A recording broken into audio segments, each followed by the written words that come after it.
Ya via le tu el ne fiafi. Ya mua ona si ile vi inga mal whaktai i le tua. Ya ilona lofa mno na ngale nei. Ya i le nei aso. Whapitoa ua whapena ona e atuai le tātou por kalama pei ona masani e ia stof te tasi. Whaktai i le tua ona o le hawa noa tā ua tue maua ua tātou tue whaktasi e lungo te penga whailangi. Whaktai e ila i le tua ona o le ola ma le malosi o lo tātou maua pēa i le nei aso. Ia i le ngata fo i lea. Ia ua lama whai u fo i le nei aso i whi au mga ruenga. Tari tonu o telo nisi o tātou ia ua ma nawa pa ua malo ro mai i ngā ruenga. Le ngata fo i lea tele fo i nisi o tātou ia u whatoa usu i ngā ruenga i le nei fiafi. Ia a le vi inga sili ona ave i le atua ona o mea sili ua ia whaia mo i tātou. Amen. Whaftai le ola, whaftai le malosi. Whaftai i lona pui puinga. Whaftai fo i le nei aso. Wa i manuia pe au mga ruenga. Tātou whea ngai ai. O le aia e ave le vi inga ma le whaftai i le atua. Ia ona o lona lofa. Ia ui lava ina ei nisi o tātou a inga, ma e pele i o tātou a inga ua, whapena ua, ia le wala au pa ia le atua, ia lofa le atua ina ia whapena ona ia ilona whananga i a inga, ia ona o le wala au pa ia le atua, ia e tonu, ia e lava sisi o tātou whailoto, pule lava le tua, pule fo ile tua ilona fina ngalo. O le na au maia o le fo ina te abesea. Amen, e Paul mea ia. E ui lava ina iai nisi o tātou ainga, ma e pele i o tātou ainga. Ua whapena, ua amiwala au pa ia le tua. Ia e whaptai le tua o lea ua sopo maisau. Le ola ma le malosi le nei aso. Ia o loo to tele i tātou o loo whapena o loo tātou whiola pēa ma maua le ola ona o lea lofa lea tua o lea. Ia e whaamaise atua i lea nganga o lea tua i a inga whaavau. Ia ona o le wala au pa ia lea tua. Ia a o le nea fiafi ia o raupor kalama masani nei i lea so tofi taitasi o le Jesus is the Answer podcast. Ia i le ne fiafi, ia e whatalofa atu por kalama, ia i le mamalu si o tātou watunu, i Samoa, Amerika Samoa, New Zealand, Australia, Hawaii, Amerika nei, po o whea lava le kolope o le nei lalulangi wa e maua mai le nei por kalama a oe Samoa. Ia e whatalofa atu por kalama i le ne fiafi. Ia e ngata fo i le ia o te fia whaatalofa fo i ne fiafi ia i whioi o le tala lei i sunga i whawhia ngainga mo tau whale tua ma lo lava le on sa i le ngā ruenga le tua whaatalofa atu por kalama i ia o tau sunga i whawhia ngainga mo tau whale tua Whaptai le upo le tua o lo o tau launga ina pēa ma su e ina pēa i le aso ma le aso. Ia awale la fuma moe le tua. Ina ia whapena ona malolosi a nganga o ona tangata ma whapena ona matua le ola wha le nganga. Ele ngata i le ole ola au auna i le tua. Ina ia whapena ona tu mau pēa i le tua ma whaia le fina ngalo o le tua. O lea ia e whaatalofa tuai por kalama ia i le nea fiafi la o tau sunga i whawhia ngainga. Whawhitai la o tau on sa i ngā luenga le tua. Tari tonu lama le anganga ma loto e le whaingofie. E le whaingofie la o tau ngā luenga. Ai whawhitai i le tua e tari tonu ia o lo o whapena o lo whaatasi pe le anganga o le tua ia te o tau mo so swani ia te o tau.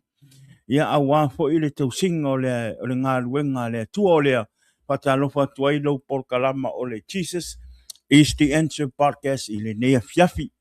Ia o te fia whatalofa fo i le nea fiafi na ia umatua whalea nganga le tama po le lona au auna ia Wesley Satake ia male whalitua ia tau wā ia i le nea fiafi ia whatalofa atu polkalama ia te urua na ia umatua whalea nganga tai la o lua nofo talo mo au ele ngata fo i lea ia nisi fo i au auna ia o lo o whape nao lo ngā lulue le la unga ino le upu i lunga o nei polkalama ele ngata i lea ia o le paso le tātou polkalama le a fine polito fine fo i a fina whaftai tamā whaftai tina i la o lua talo sanga ia ele ngata fo i lea whaftai fo i le upu le atua lo o lua whape nao o launga i te tono o le tātou e karesia, ma lo lava le onsa i ngā luenga, ma lo fo i le whaapale pale, ia e whatalo whatu po kalama i le nea fiafi, ia te orua na ia umatua whaale anganga. Ia o te fi whatalo fo i le nea fiafi, ia i ao sino se o tātou watunu, Samoa, ia ona o la o tau tāpua inga, Temi uma e whape na o na uru whafua tuai o tama whanau. Ia i ngā ruenga. Tari tō o tau tapua inga mala o tau talo ia o whape na o loo manuia i o tama whanau. Manuia i o tama whanau temi uma e whape na o na uru whafua tuai a inga ia awa fo i whi au ma ngā ruenga. Lea ia e whatalofa toi polkalama i le nea fiafi na i o tātou tamā maama na i o tātou tina. O ro o whape nā o ro o whai le whaiva o le tāpuai a o alo whaiva atu o tama whanau Samoa ia i ngā luenga le ngata i lea ia o le whatu a inga ia le ngata i le whape le tautua i tono le malo le ngata i Amerika nei Samoa New Zealand po fea lava le mea tolope o nei lau langi uolo o tou au na ai mo tou whai ngā luenga ai ma tau tua ai au wale tau singa o nai o tātou mātua ia patalofa atu polkalama i le nea fiafi ia se e mai la i o sa patalofa malu ma le pa ia o lo tātou wōmpa anga o le tātou polkalama o lo pape nao lo mai mo mai le nea fiafi ingo le Facebook e le ngako i lea lungo le tātou YouTube channel ia o te patalofa atu ia lolo lolo tula no oi tol alo ni le sai fo manguia i la sunga le ao se uso ya longo ya fo manguia le tua patalofa atu polkalama i la sunga i le nea fiafi ia alo fa lava i la sunga fe ngainga to e kalisia to tele amen vi ia le tua ia tai ia pe a fa i sa o lo o lolo longo ia o se uso ya longo ia ia le tua le fo ia so tanto te le to fei loi te la to no ia e tai le tua ia o lo marosi pe o le uso ia talo i le tua ina ia papena na ia le po lona puipoinga ia te oi a fai o ngai ke lunga ale awala ia ile puipoinga le tua i lunga awala ia fa talo fa tu polkalami ke le uso lo fa tu tina ma fa nau ia patalo fatu tanto polkalama i le nea fiafi ia i o tatou wō ainga mai masan ia o le tatou polkalama whaftai fo i le patanga ina o le tatou polkalama i te tono lo maota po lo ulawa po whea lava le mea ua mata mai ai lunga o le tatou polkalama i le nea fiafi ia whaftai lava wha manuia le atua whaftai fo i le langolang sua foi le tātou polkalama i le sharing o le tātou polkalama i lunga o le Facebook e le ngaka foi lea ia o le tātou YouTube channel ia ina ia papena ona lau i tele atu le tātou polkalama i lungo ea ina ia whapena na tō tele nisi e whaalongolongo le upo le tua ia ina ia whapena tele ni anganga e manu malo i le ngaruenga le tua ia ma le fina ngalo ma le whainga o le fina ngalo le atua amen o le ia whatalofa trade polkalama ia i le ne fiafi ia vi ia le tua ea mai le neiva yaso ea mai ngaruenga ma pe au neiva yaso amen ia ile foi ona manava mai foi mai ngaruenga ia ile ne yaso ia patai le tua o lo manuia mea uma lo solo lei mea uma ile lofa maleanga lei o le tua patai foi le tua ile so soni foi lo nanga ia ile so ina masai lingo na upu a wase upu pa manusi mo i tātou i yaso wa uma ona whailonga ina e whapena ona e atuai le tātou polkalama ia i lungo te penga whailang whamari atu pe a whai oro o alu tātou polkalama pe kau moku so te rei lopo le alma fuanga a lo te vai atu i lo upito ia o lo le leimea ma losi le wifi ma losi mea paulu mea ia a o alu tātou pokalama ia te talo mai mo tātou pokalama ina ia whapena o na sao le upo le tua ua ne i eise mea ngā se a ua fo ine i eise se a wala o le file tau mawhai e whaaleanga le tātou pokalama pe whaaleanga po le lava a ia whapena o na sao le upo le tua ile nea fiafi ia e whai ma wha amalo si anga i o tātou wola whaaleanga ai le ngata i le o tātou wola au auna i le tua amen ia ua tau tangtanga i mai le ula le o le ula le le ula nga mai whapikoa se tasi fo i o au auna le tua mai New Zealand ia le sunga ia Pastor Waita Fata ia Pastor Waita Fata ia mai i New Zealand sa whapenganga whai malanga mai le aso ngafi ia i San Francisco ia nga awai atu la mlewa le whatalingo le sunga whapenga ia ma nisio le au malanga ele ngata fo i le sa ma whatasi fo i ma si tasi fo i tō fine ia po le tina fo i toloa ia pe o maua ia sa whai masui ia o le tanga luenga San Francisco ia mga mao e sosoani ia ma tali le au malanga ia ma whae le au malanga nga tau nuu mea ngafi le au le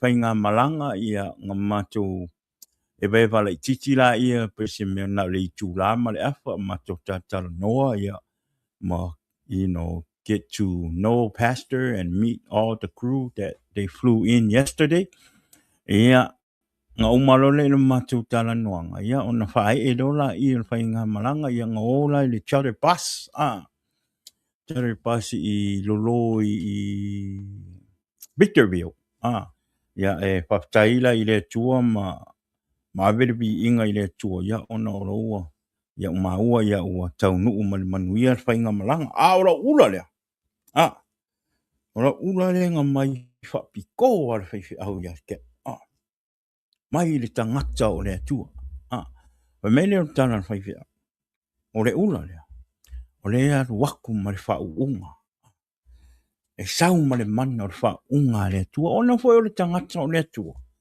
o le whaifi au o le au na le atua mele o te whawhetai le atua ia ono le neime alufa whatau waa o omau ia mai lona au le ala le o ula i le fiafine i le tātou polkalama ona e whaapea mai whaifi au o lo sau ai ma le whaunga le atua i le ula lea amen ia e whaftaila i le atua whaftaila usunga pastor wati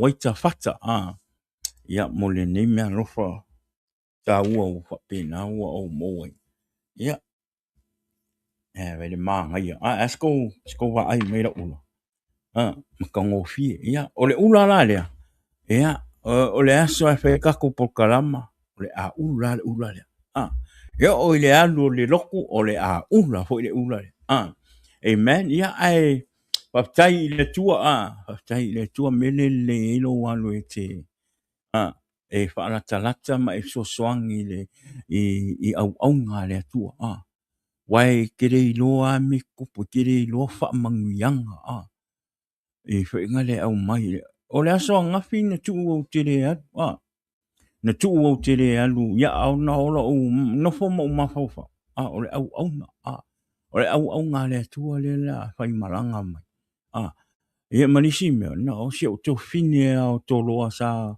no inga nga ule alu no inga nga o steine au po o se tō whine a ia tō loa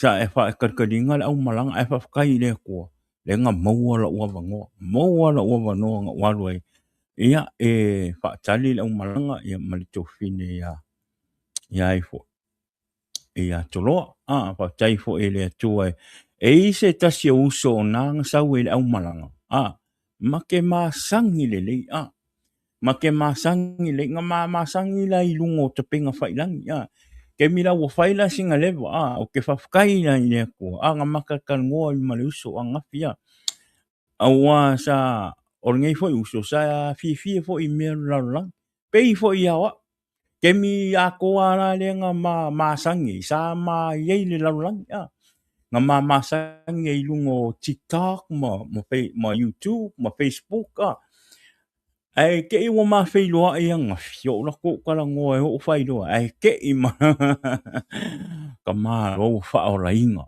o lisi le ka ngaka fa o long ka i lungo ka pinga fai langia ai sa o fia ma o via ero loto i le tua ona o wala le tua wa tai le tua le ua toe ma fei loa i ma le uso sa fa penana le vana mama sangi lungo te penga whailang.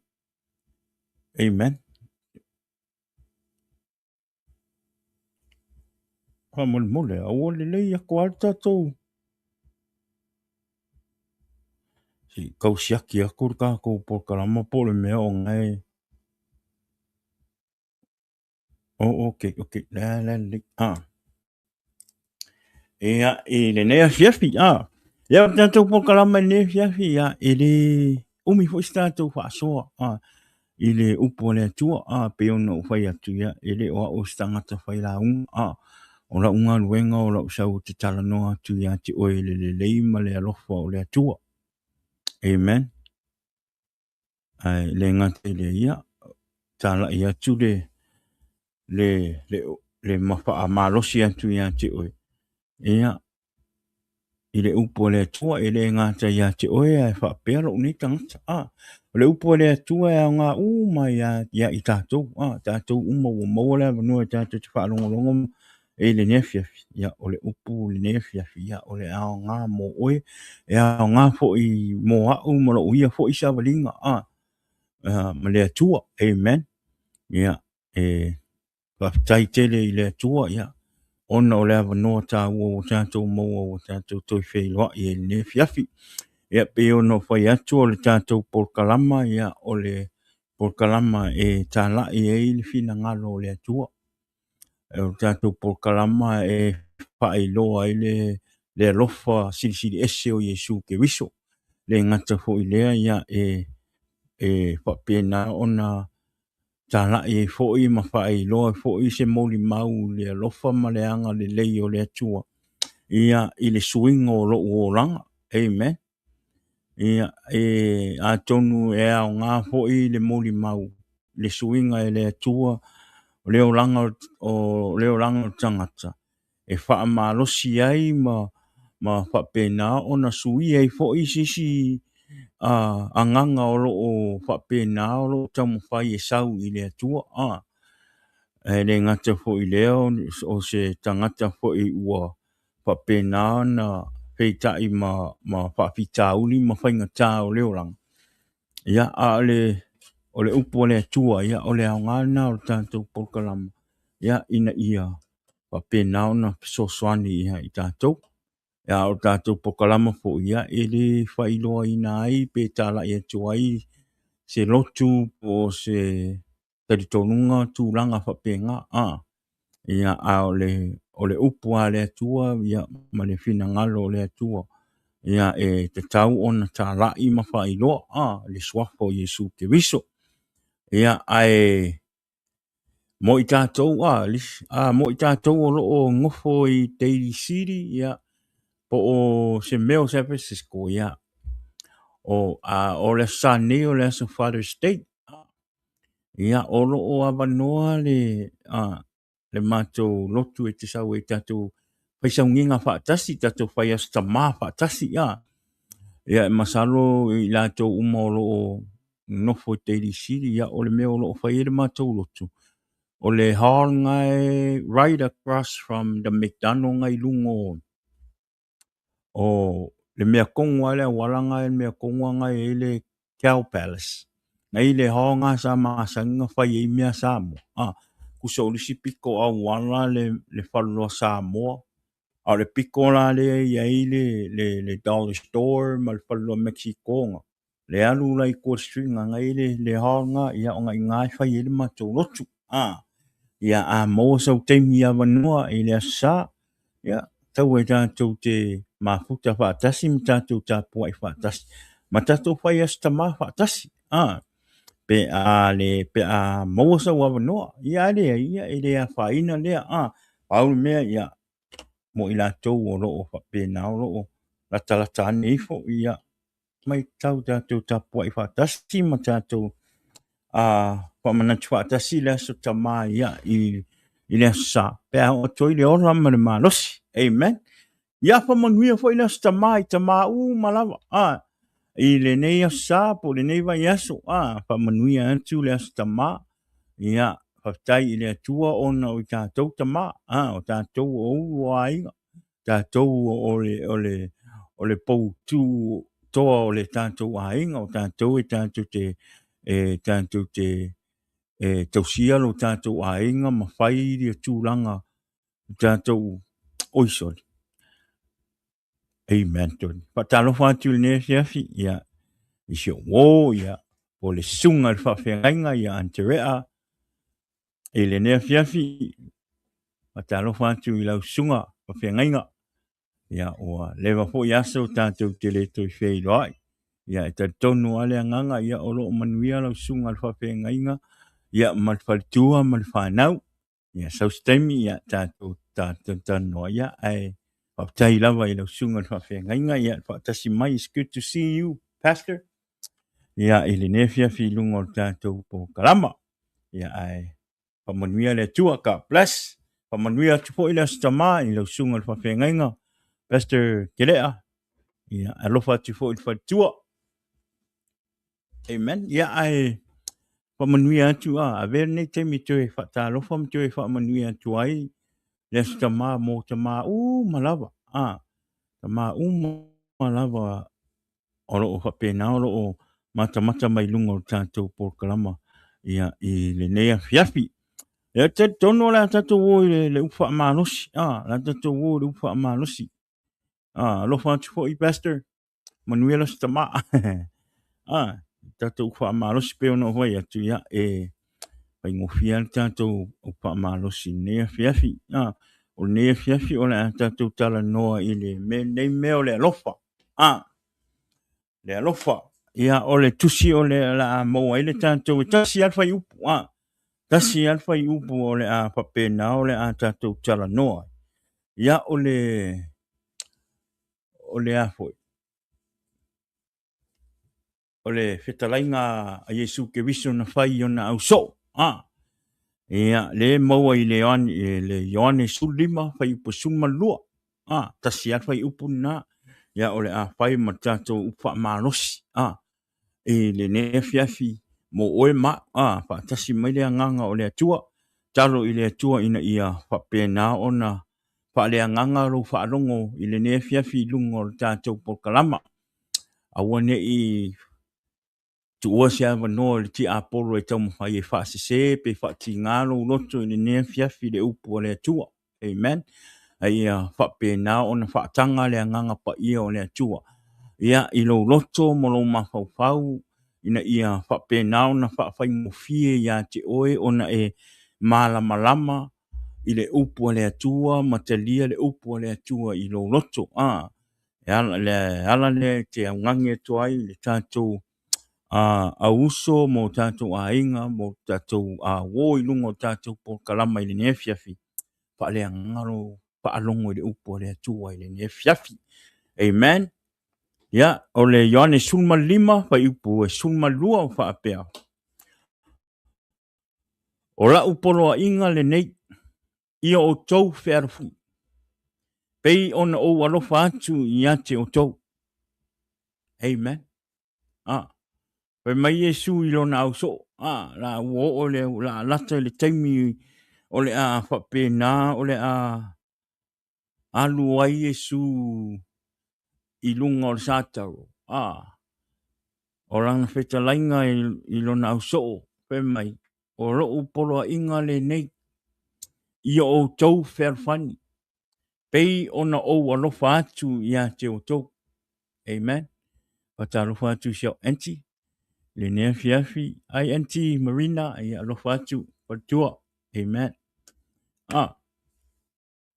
Jesus said, my command is this. Love each other as I have loved you. Amen. Love each other as I love you.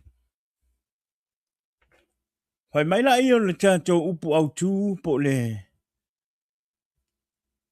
manatu le nea fiafi whai ma au tū o le tātou wha malosi nea fiafi. Tu mau i le alofa o Yesu Kiriso. Amen. Tātou o ta ua o whanau o le atua. O le atali i mane a whawhine o le atua. O i tātou ua talia Yesu Kiriso a vea mo tātou wali i mo tātou whaora. Pai mai le tātou le tātou au tū. Ia tātou tū mau i le alofa o Yesu. Remain in Jesus' love. Because Jesus said, my command is this. Love each other as I love you. O lono winga. O le ua whaapea mai Yesu. Whai mai Yesu ia te oe mau. Tangata whaolahina. Tangata ua tā ua whanau o le atua. Ia tātou alolofa. Ia tātou alolofa atu i tangata. Ma ia tātou maua le whealofani. Ma ia tātou alolofa i o tātou ainga, o tātou taitolua, o tātou whanau, o uo, o uso, o tō whawhine, o lo whaife au, o lo e kalesia, o lo nuu. Ia tātou alolofa ai. Pei ona o tau alolofa i atea. Amen.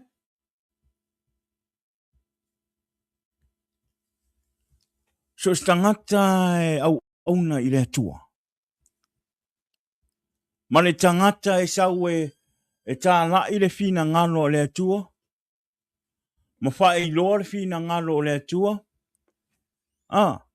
E te tau ona i a te oe le alofa. Amen. E te tau ona i a te oe le alofa. Meaning, ia aua ne i a te oe maau le mea lea o le alofa whaatua oi. Amen. O tātou tangata lotu, o tātou o tangata le, o tangata o whanau le tua. Ia aua ne i whaatua o iaro tātou alofa i tangata. Aua fwoi ne i whaatua o iaro alofa i lau whanau. Po o lo to lua, po o lo ainga, po o lo wo, po o aia, po seisia. Amen. Aisea, whai mai Yesu, ia o tau alofa atu. Ma yo tau fe alofani. E pei ona o tau alofa ia tea. O longo winga. Ele mawhai e se tangata kewisiano, po se tangata paula inga. Po se tangata ua whaapea mai ua talia Yesu e avea mawhaola. Ona alofa ia te oe, e ita ilisi tangata. Amen. A whai o au le tangata po le atali o le atua. Wo sau mau moli mau atu ia te oe le alofa ma le anga lei o le atua. Ma ta la ia tu le fina ngalo Yesu. Ai le tangata o le ita ilo roto ele o tupo ise o alofa. Longo inga. O lau tala inga le fai ma mea le o te sau e te moli mau atu ai ma ta la ia tu ilunga o te penga failang. E pepelo. Amen. Ele sa o ilunga o le tua aisea. Le fai mai Yesu. Io tau alolofa. I tangata e pei ona tau alofa ia tea. Ele mawhailanga o whai atu ia te o tau le fina ngalo ma whai atu ia te o tau le fina ngalo o Yesu ke wiso. Le whapea mai ia tātou alolofa i tangata ai e le tangata leo kei kai. Ele o moni ilo walofa. Ele o moni ilo wala au auna i le tua. Ele o moni ilo tala inga i lungo te penga whailangi e tala i atu Yesu ke wiso. Ale e le tangata le ti ngā ilo uloto ma tangata o leo kei kai.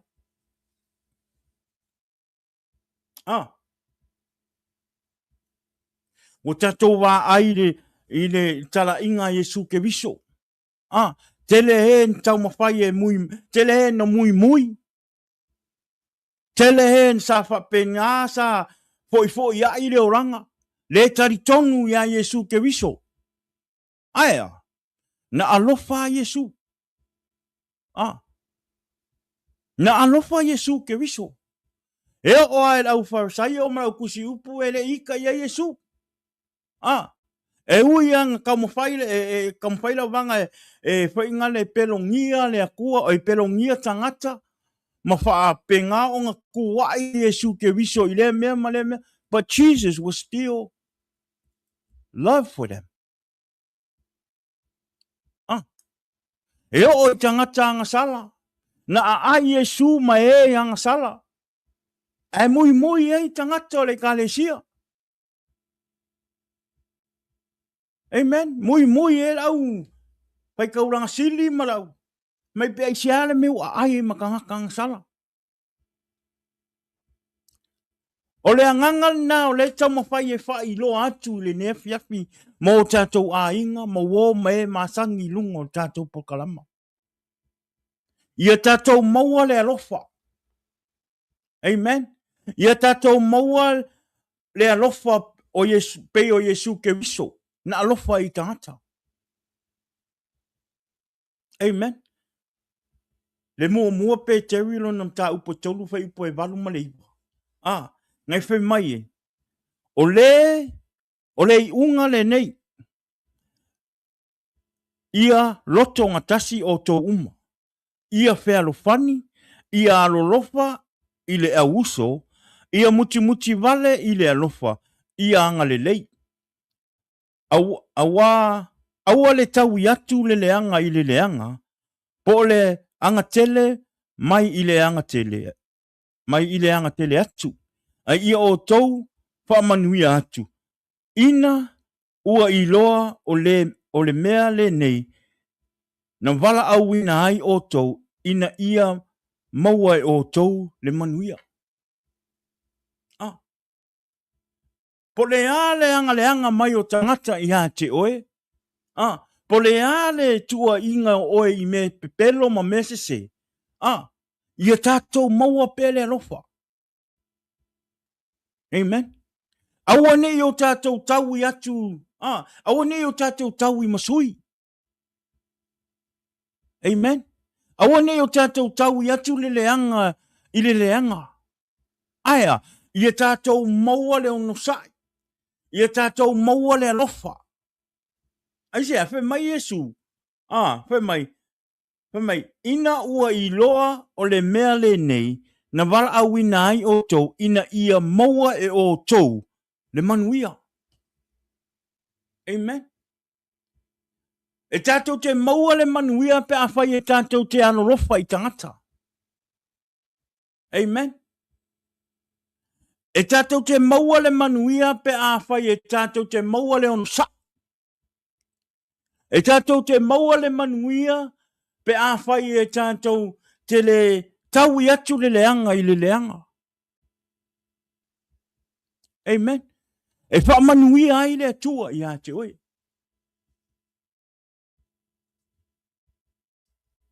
Amen. Ia tātou walorofa. Ia tātou walorofa. Ia tātou tausi le poloa inga le atua. Ia tātou tausi le poloa inga Yesu ke viso no whai mai ai. Ka whai e iona au so. Ia o tau maua le whearofani e pei ona o tau alofa ia te. Love each other like you love me. Ia tātou maua le alofa. Tātou tangata whaolaina. Whanaua le atua. Whanaua le atua. Ia tātou maua le whearofani. Ia tātou ngā lulu e whaatasi. Ma ia tātou whaia le ngā luenga le atua ma le loto ngatasi. Amen. Awane I o tātou whemisa hai. Awane I o tātou tusi limai. Awane I o tātou wheita ma whapena ona whaitala le tatau ona whai. Ia tātou maua le whalawhani. Amen. Awa foi nei I o tātou tusi lima. Awa foi nei I o tātou manatu ua atoa I tātou. Awa foi nei I o tātou wa aia lalo I tangata o loo whapena o loo fia I mea o le lalolangi ma whaia tu ina naunga o leo langa. Aia, ia tātou maua le alofa.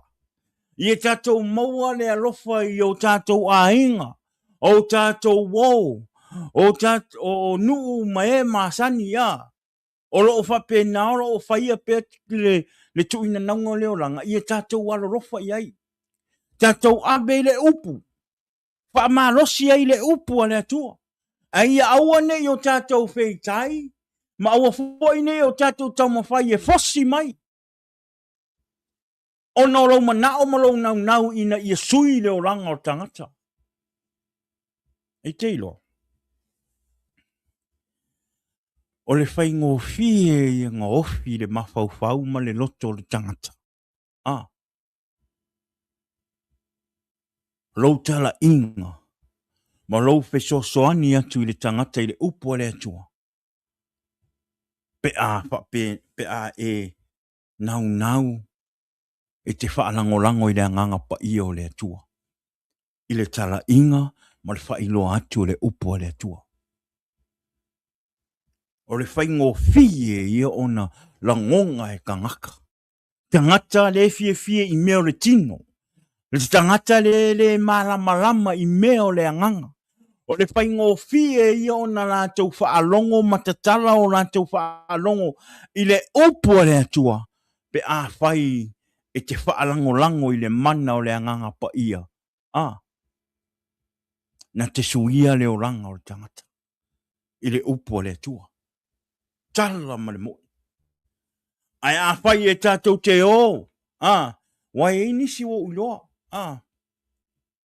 E fo ingale peye hika ma le whaingo whamakalanga fo ingale I nisi o aka a inga. O nisi o aka uso. O nisi o ata tu whawhine po o ngia uo. Po ngi uo. O lo o whapenga o lo o pongsa I meo le nei lalolangi ma fianga o le lalolangi. E tangata e whapenga. Peye hika. Pia ika iai. Kei loa utala sa o ale whai atu. This is one of the things that I learned. When I was still out there in the world, do whatever I want. Worldly stuff, smoking, drinking, party. Not hardly go to church. Not hardly read the Bible. Makwa imamao ang maletua. Lesi le mea nga uiloa. Lesi le mea nga learn mai. Kei lo oer kei minga o yei le laulang. E kangaka sa whei kai. Kangaka kewisiano. Tangata lotu. E le fia i lo uoranga. E le fia i mea sa ufaia. Sa iai tala sa talafo mai. Sa whai mai i a tea. Sa ti ngā i lo roto. Ngā ki ngā i lo roko. Aisea. Because o le whaale kingo lo mawhauwhau. O le whaale kingo lo whaalong. O ke reo malama. I mea o le anganga. And this is why sometimes it's so hard for our families and friends to come back to Jesus and bring their life back to God because they don't understand. But yet, us that understand the Spirit, ile ola whaleanganga. Kusa o leke waku e masau waku. Ko ulau pianga. Elelelei. Elelelei lau pianga. Elelelei. Alo ngā foi. Toli. Se wa mai maule ora. I'm letting you know right now, it happened because nga kupu ya. E kanga ka loku ngwhai mai ya kia. Toli. Mokwa mai mauli le ora le li ya ki oi.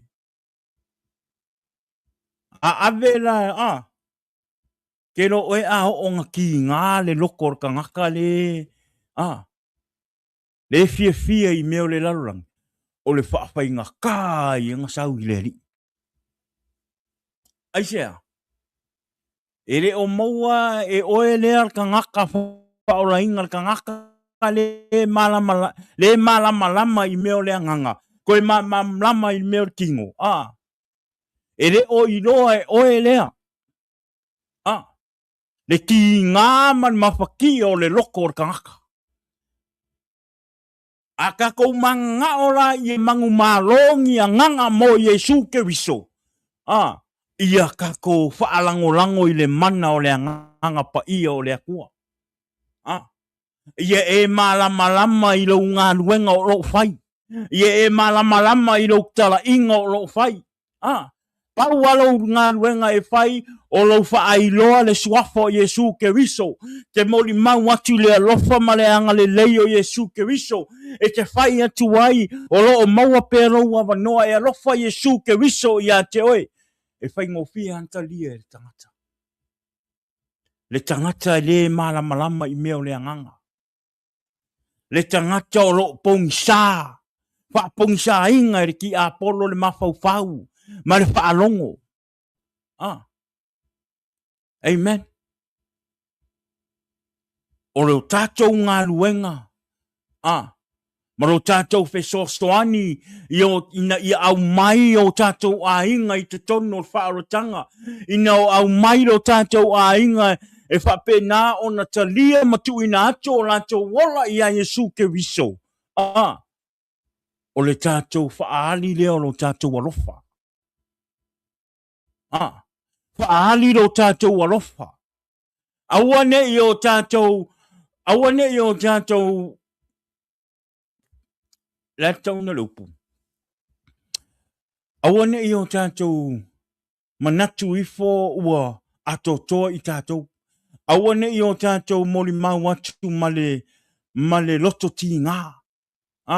Male loto whaingale i e tau mawhai ia fosi mai tangata i whaarotanga. E leo se tātou ngā luenga o le tātou o e tau mawhai ia li liu o ranga o tātou tangata. Amen. That's not our job. Our job is to spread the word of God.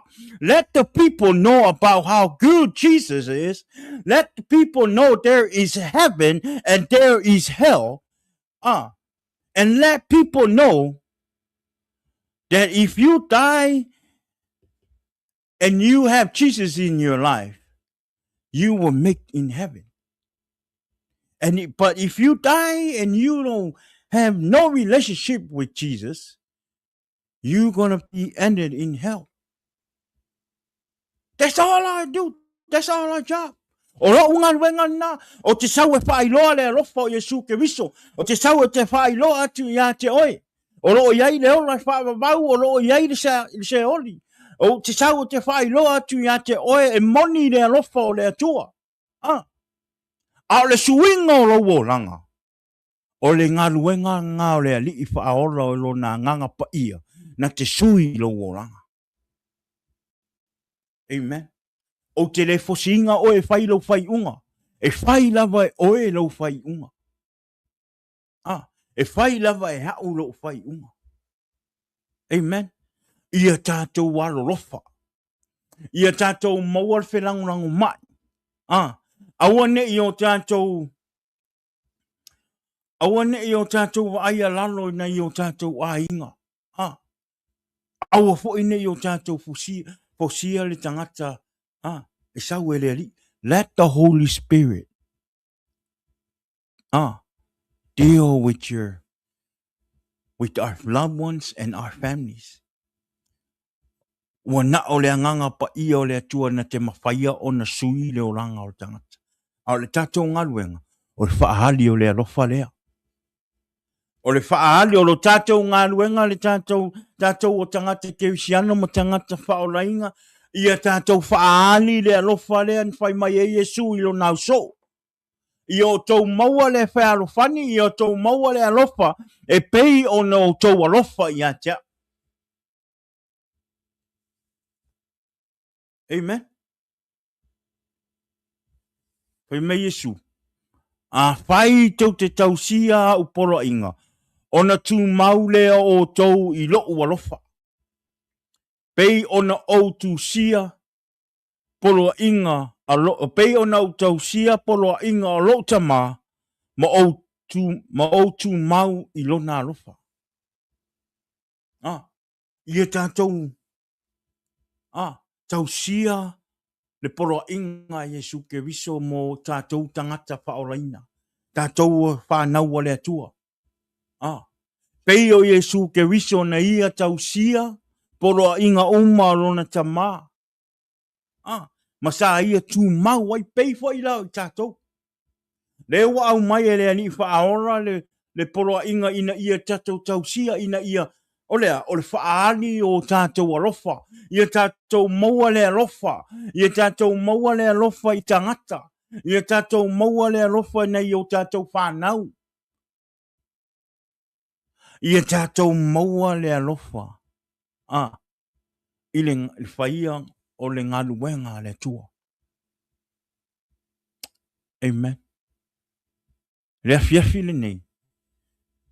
Na yo ainga o uo o e o maua le avanoa e mata. A whai le nei afiafi. A whai o lo e ola se o ranga e le lei po se o peo e mamau fo I ma le atua. Pe o nai te fia fo I mea o le nei lano rangi ma mtuina naunga. Le peso swani mo oe le wo to fine tamati na I le nei afiafi. O Yesu e tātou te maua ai le tali. O Yesu foi e tātou te manuia ai. O lou au mai o lou wora mo tangata I le atua. O le a e ba ia le wha manuianga le atua I lo woranga. Amen. O le a wha manuia le atua I a te oe. O le a wha ali le alofa o le atua I a te oe. O le a e maua se manuia ma se saorotonga I lo loto mo lo wanganga. Pe a e tu ua mea o le neila lang. Ai te sau au mai lo wola I le atua. O le alofa le nao le nei por kalama. O te le tusilima ia te oele tangata o loo whapena o loo whaia tu ina naunga o leoranga. Ai o te alofa ia te oe. O te alofa ia te oe.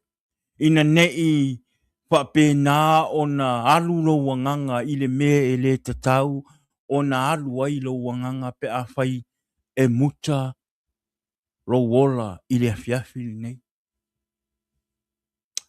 O le se oli ma le mālaia, na whai e le atua mo sa tani morona vanga au, morona malo. E le whaia mo oe mau. Nope. Aia ona e o i le mālaia ma le se oli me o lo iai le lili o wao ni. Ona o lau fifilinga. Ona o lau fifilinga. O le a e o ai i le se oli. Pei ona o whai atu. O le alofa. Ai pule lava oe. Pule lava oe i logo langa. Pule lava oe i le me te whaia ma le taritonunga i te manao ai. A ua ia. O te le tau fia ona o whailoa atu i ate oe. Ua na o Yesu e te maua ai le manuia ma le ola i whaababa. A e talia Yesu ke wiso e avea maua lii mau whaola. Ma e tu mau ma e ola ai. E te maua le ola i whaababau ma le manuia i whaababau.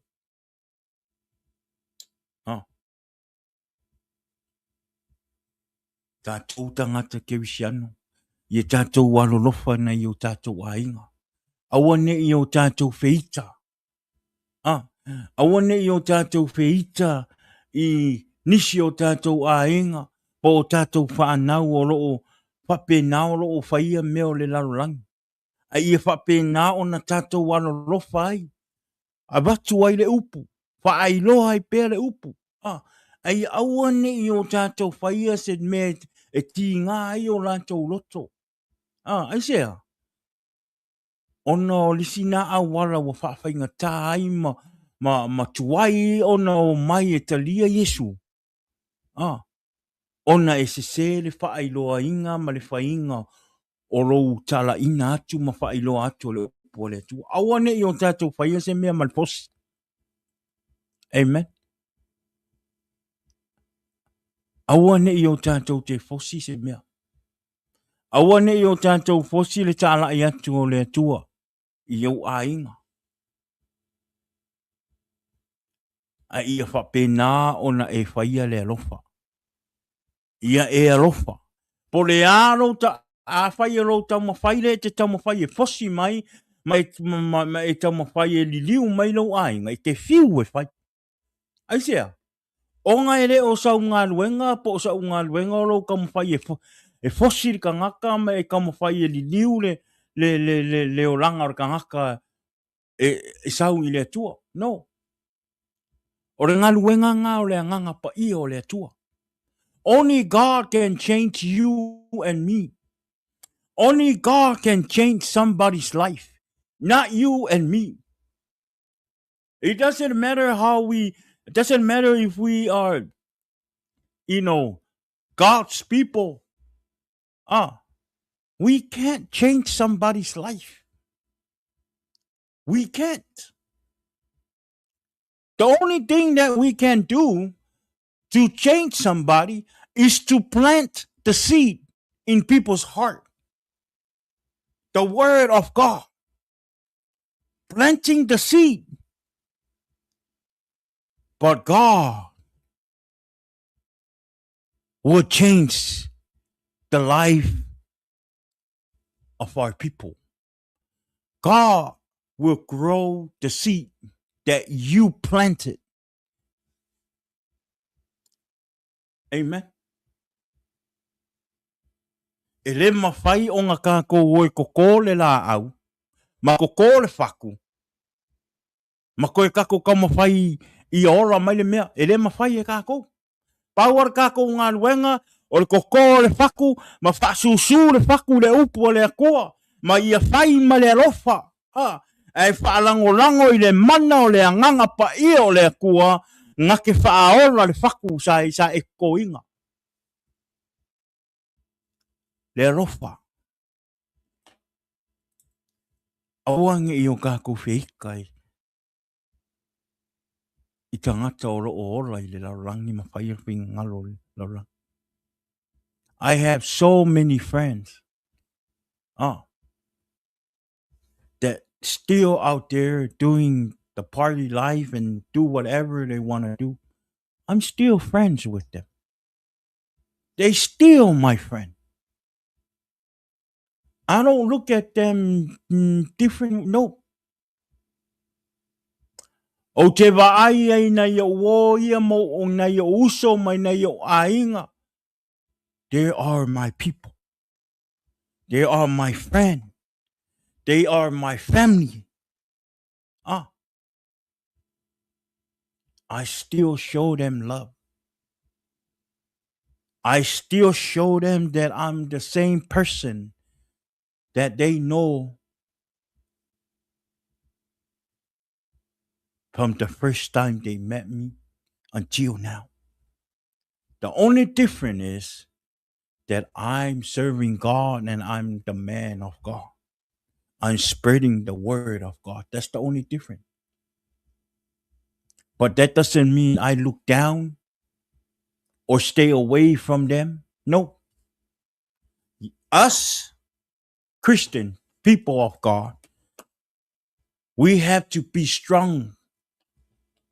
E ka kauonga kākou mālorosi atu na I o tātou wō ma o tātou ainga ma e māsani oro o iai pēr pongsa I meo le larurangi. E ka kauonga kākou mālorosi. E ka lai aku le fina ngalo le atua ma whaailoa ile le lei o Yesu Keriso. E whaingo fia I ona lātou talia le fina ngalo ma le upu le atua I o lātou loto mo lātou fina ngalo.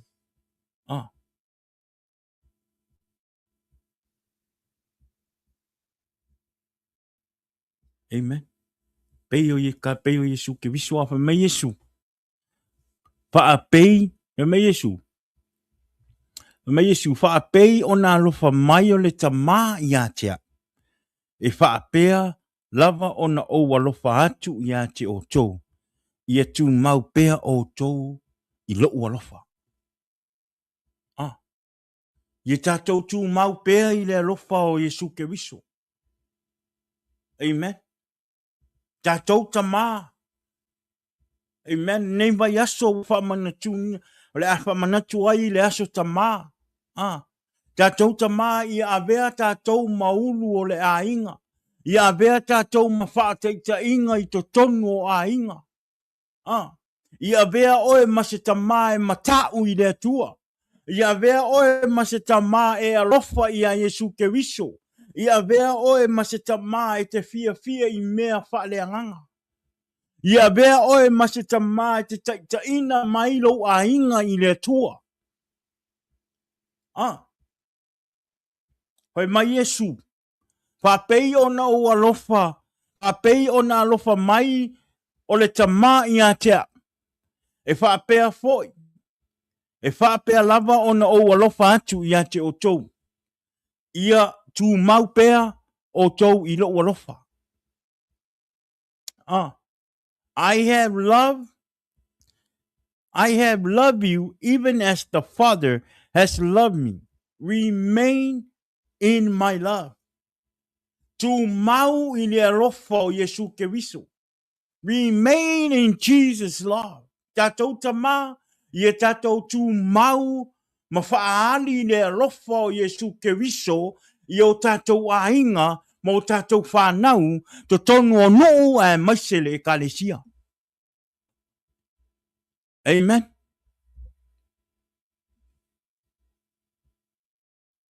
Vi ia le tua. Ia tātou maua le alofa. Ia tātou whaali le alofa. Awane I o tātou manatu wha mawalunga. I le tūlanga ua whapenana whamanui ai oe e le atua. Aua ni a vea o tātou tūlanga mo tātou tofi, ma mea e te whapena ona se ai lo walofa, ma se ai lo wala au auna i le atua, ma se ai, lo walofa i tangata. Wa tele nisi o i tātou, maua lo tofi mawalunga, ma tūlanga mawalunga. Le loa lo le alofa o Yesu Kiriso. Ngalo le alofa. Ngalo le amatanga.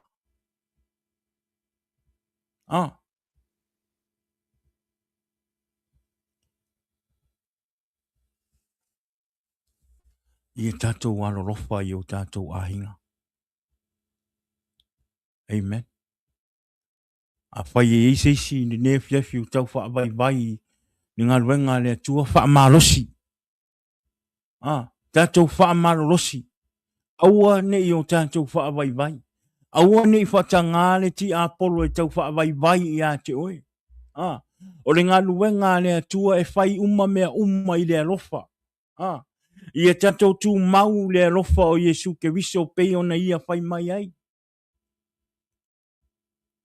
Amen. Wha malosi i le atua. Le nea fiafi. Ia tātou maua le alofa, ia tātou maua le wherwhani. Ai ei se uso po se tōwhine, po se si oro e ita iai a vea le nea fiafi. A vea le upu le nea fiafi, whai malu tau i a te oe. E te anu ai e te whaali lo alofa i le tangata nai te ita ai. Ma e wha maangalo, pe te alu fo i te wha to ese. Wha maua lalo tātou loto. Ia tātou maua le alofa pe o na whai mai e Yesu Kiriso. O lona polo a inga le nei. Ia o tau whealo whani. E pei ona o tau alofa i a te au. Amen. My command is this. Love each other as I have loved you. Tātou maua le anganga alofa. Amen. Ia tātou maua. Paatino le alofa. Amen. Ia e alofa i lo uso. Ia e whaamangalo i lo uso. Lo to fine. Pai mai Yesu. Pai mai Yesu. E whawhiwhea ona e whai mai e te alofa i a te au. Amen. E whawhiwhea ona e whai mai e te alofa i a te au. Ai te lewa ai i a te au. Ai te ita i le tangata po o lo uso e te wa ai e i aso uma. I aso uma. Pai mai la i o Yesu o le pepelo. O le mea le na e tau o le pepelo. Kusa ngau e pepelo. E tātou te le mawhai. E le mawhai e au o no o sau o whailo atu. Ma moli mau atu. Ma tālai atu le lofa o Yesu Keriso. Ma kongi aku ia o tō alo lofa. Ia whai le lofa o Yesu. Ia e maua loto alofa. Ai solo mua ia au le wha mangalo ma le alofa i tangata. Kusa lai kaula unga luenga mana o mele whai. O le pepelo. Kusa o le ua u le matau i lumo le atua i la o mele whai. O lo sauta la i atu le lofa ma le anga le lei o le atua. Pa iat e kangaka o lai ki ngā ilo uloko maika i ilo uloko. E kangaka o lo e kere alofa ai. Longa winga e pepelo la o mele whai. O le anganga nā o lo o tau whaali atu li nea fiafi. Ia tātou maua le alofa. Pe whaolainga, pe le whaolainga, pe angasala, pe le angasala, ingupia, pe le ingupia. Kaa, pe le kaa. Le loku, pe le loku, alofa. Amen. Whaali pe le alofa.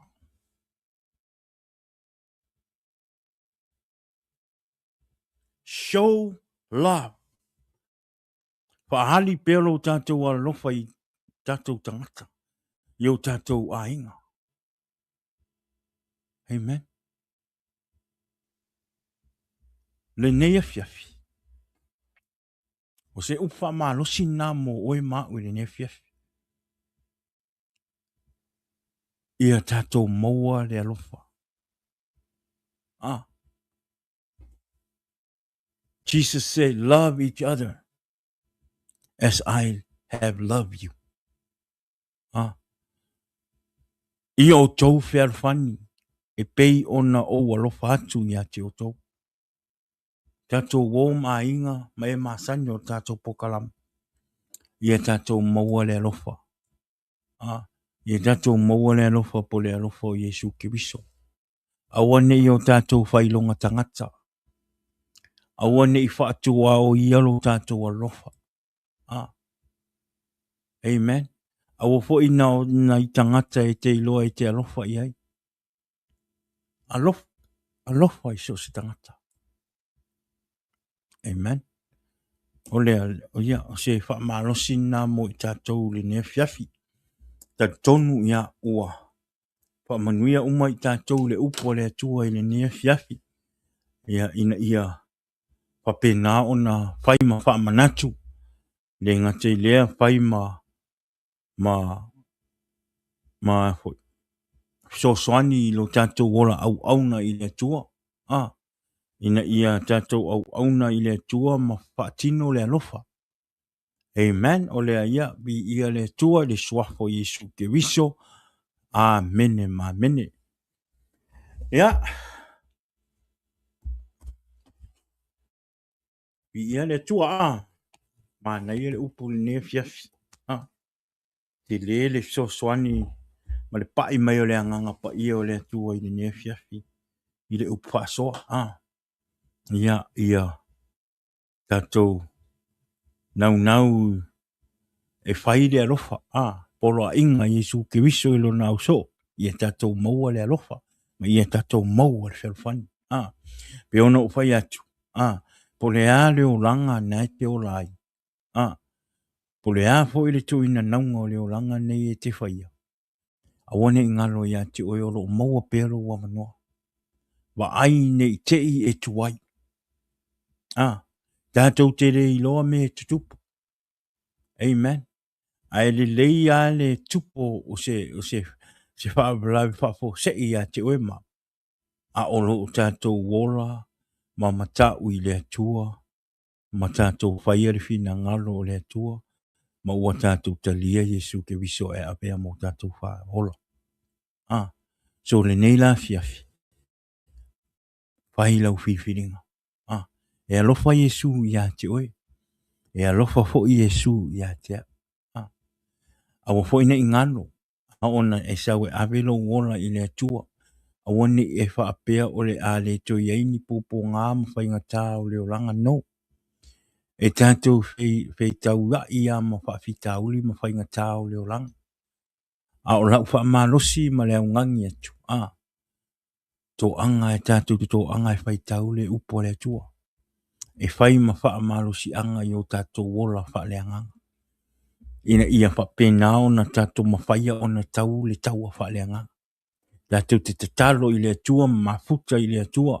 Ina ia awina mailo na nganga pa ia na te pesosoani. E pui pui malavea i tātou awale taua wha le anganga. Amen.